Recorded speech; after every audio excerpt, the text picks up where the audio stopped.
প্রথমে চার বাহিনীর সেনানায়কের সঙ্গে বৈঠক, তারপর স্বরাষ্ট্রমন্ত্রী অমিত শাহের সঙ্গে বৈঠক, তারপর প্রতিরক্ষা মন্ত্রী রাজনাথ সিংহের সঙ্গে বৈঠক। এই বৈঠকের পর তারপর আরএসএস প্রমুখ মোহন ভাগবতের সঙ্গে বৈঠক করলেন। লোক কল্যাণ মার্গ তার নিজস্ব বাসভবনে প্রধানমন্ত্রী বৈঠক করলেন। অর্থাৎ একটা গুরুত্বপূর্ণ খবর আসছে যে সেনাবাহিনীকে ফ্রি হ্যান্ড দেওয়ার পর, সেনাবাহিনীকে সম্পূর্ণভাবে স্বাধীনতা তথা হাত খুলে দেওয়ার পর এবার প্রধানমন্ত্রী নরেন্দ্র মোদী গুরুত্বপূর্ণ বৈঠক সারছেন একের পর এক। অর্থাৎ আজ রাত 8টা নাগাদ আরএসএস প্রমুখ মোহন ভাগবতের সঙ্গে বৈঠক করেছেন।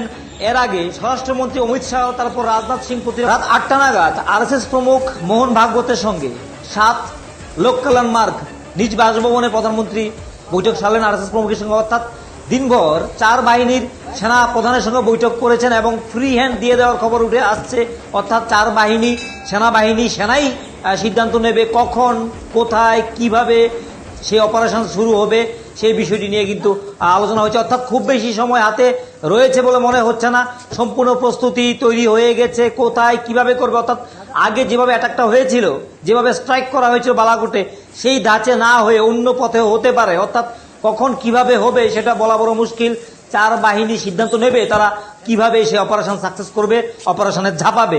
কিন্তু প্রধানমন্ত্রী কিন্তু চার সেনাবাহিনীর প্রধান এবং স্বরাষ্ট্রমন্ত্রী থেকে শুরু করে প্রতিরক্ষা মন্ত্রী এবং সর্বশেষ মোহন ভাগবতের সঙ্গে কিন্তু গুরুত্বপূর্ণ বৈঠক সারলেন। এবং এই বৈঠক থেকে মোটামুটি আলোচনা সিদ্ধান্ত কি হয়েছে এই বিষয় নিয়ে জানার কথা না, মিডিয়াতে আসার কথা না, এবং এটা গোপন রয়েছে।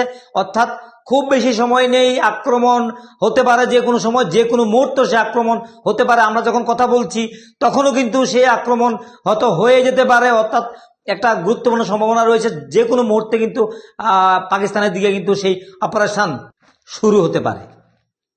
তো যাই হোক, আমাদের সঙ্গে থাকুন, সবাই ভালো থাকুন, সুস্থ থাকুন, আমাদের সঙ্গে থাকুন। যারা আমাদেরকে ফেসবুকে দেখছেন অবশ্যই আমাদের ফেসবুকে লাইক, ফলো করে, এবং ইউটিউবে যারা দেখছেন অবশ্যই সাবস্ক্রাইব করে আমাদের সঙ্গে থাকবেন।